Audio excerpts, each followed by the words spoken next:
Hey, everybody, this is Dave Rattigan with retired suburban police officer Dale Lawrence, not his real name, and this is Inside the Thin Blue Line. And we're bringing you today, we've got two guests in studio, and we've got an old school addict, recovering addict, heroin, and a new school addict, prescription drugs. And we're happy to have both of you guys here. Can I jump in for a second? What for? Before you ask their name, they might admit to some crimes that happened years ago. I just want to let them know statute of limitations is usually like 10 to 12 years.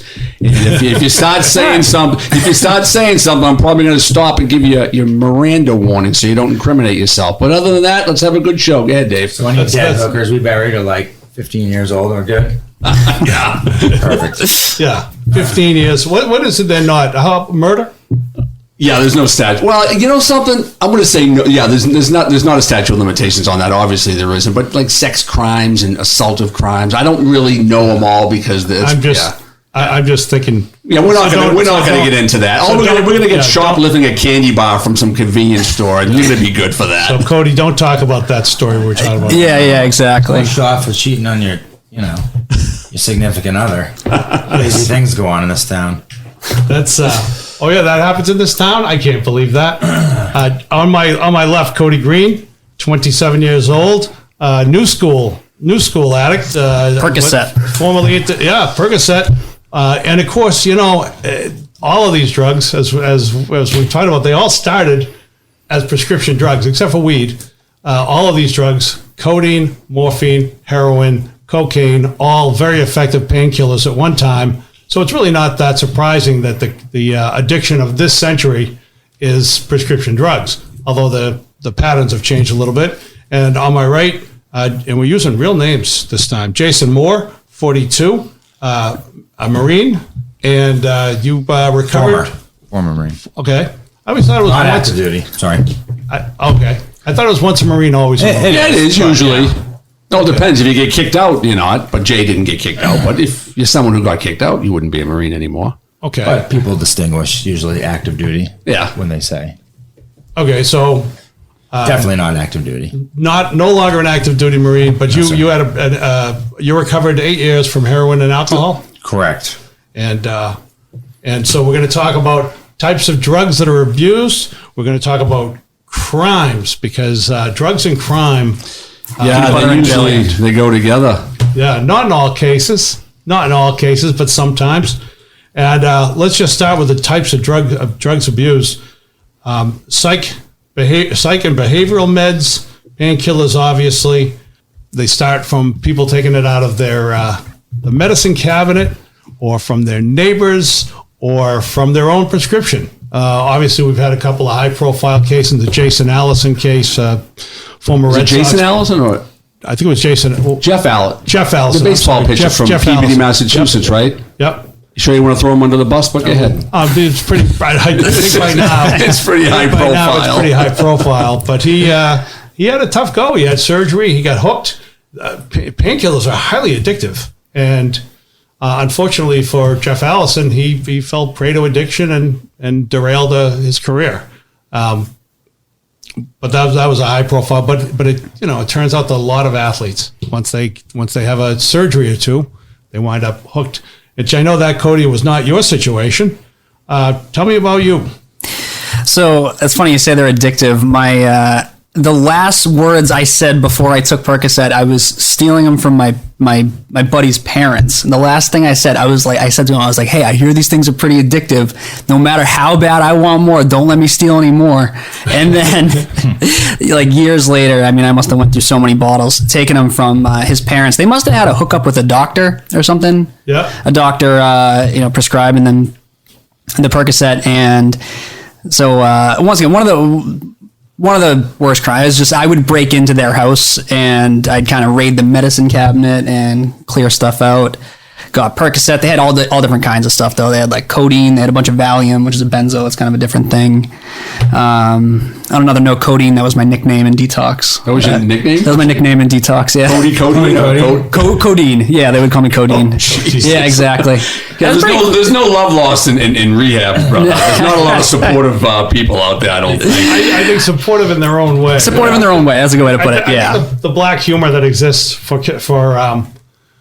cops, I think it's the same with addiction counselors that I know. Absolutely. Yeah. Okay. I know a lot of comedians are addiction counselors or addicts on one side or the other, and they're very funny guys, but they get they got a thick skin because they've seen bad stuff. Yeah, definitely. Well, it's kind of just, I don't know. It's, they got because at one point in time, your life was so messed up. It's just to kind of, once you get rid of that, everything else feels so easy. You know what I'm saying?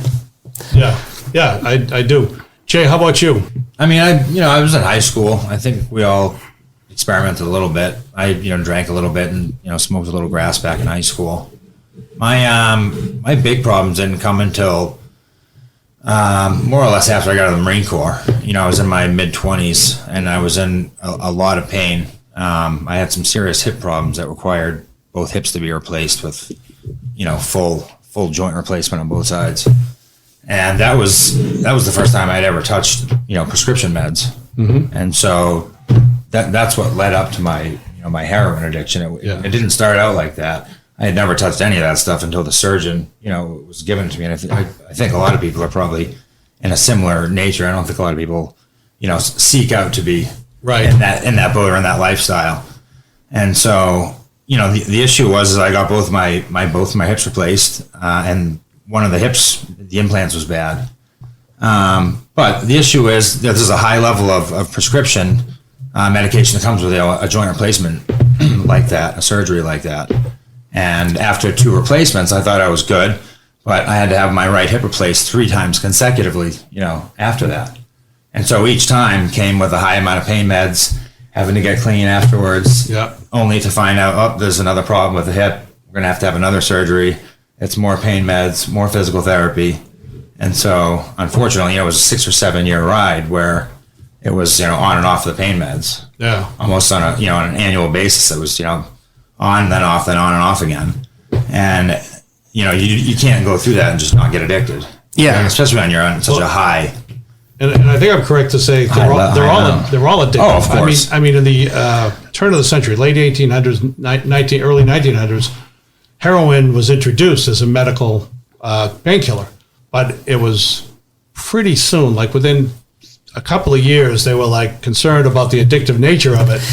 And it lasted a long time as a painkiller, even though there was concern about the we pretty much trust our government just to make some drugs and throw them out there. Well, and after 5 or 10 years, they say, something, that heroin stuff, that's pretty addictive, man. Yeah. That's not good stuff to give people. Let's give them some lesser drugs, and those are addictive also. Yeah. So funny because one of the things that they prescribed heroin for back then was to get off morphine.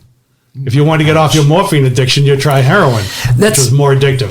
Kind of what they do now. That was actually kind of my experience. Were you ever on Suboxone? I'm on it now. You're on it now. I am. That was probably the biggest mistake I made. I'm having a heck of a time getting off. How long you been on it for? Just over a year. Just over a year? It's brutal. It is brutal. It's not like coming off of alcohol or opiates or, from what I understand, cigarettes. You know what I mean? It's a totally different ballgame. Have you been through it? Yeah, I have. I'm off it. It now. It's God bless you. Congratulations. I have a little tip, kind of. We can get to that in a second. Oh, no, I know what the tip is. You don't know what the tip is. I do. You take an elastic band, and every time you want it, you snap the elastic band. No, that's when you want a candy bar, Dave, and your daughter says, "Come on, Daddy, you're already 10 pounds overweight. No more candy bars." Yeah, my daughter's 10 pounds overweight. I'll be happy about that. I'm sorry, Cody. Go ahead. No, but basically what you said, that is exactly what they do now. They take you off Percocet, they put you on Suboxone. Do you know what Suboxone? I'm sure you know what Suboxone is. Buprenorphine. I've never used it. I know you've never. We've dealt with in law enforcement a lot of people who are on. They're addicted to Suboxone. Is that any better or any worse a lot of times? It's better. It's, I don't know. It's kind of, so you're having trouble getting off it. 'Cause in my experience, I actually feel like I suffered worse withdrawals from Suboxone than I did from Percocet. Oh, really? Yeah, which is probably a little bit different from you because you were prescribed. It sounds like I was on 500 milligrams a day, which is crazy. And they just, and you know what I mean. And it wasn't for like a couple of days. I mean, it would be consecutively. So it was definitely in my system. I had no issues. You know what I mean? Like literally overnight. Yeah. Almost. I'm not gonna say without side effects, but nothing like this.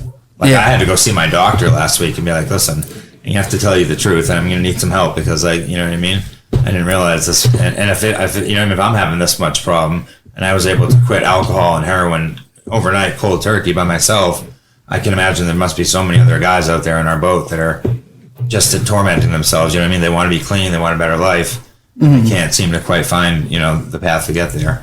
yeah.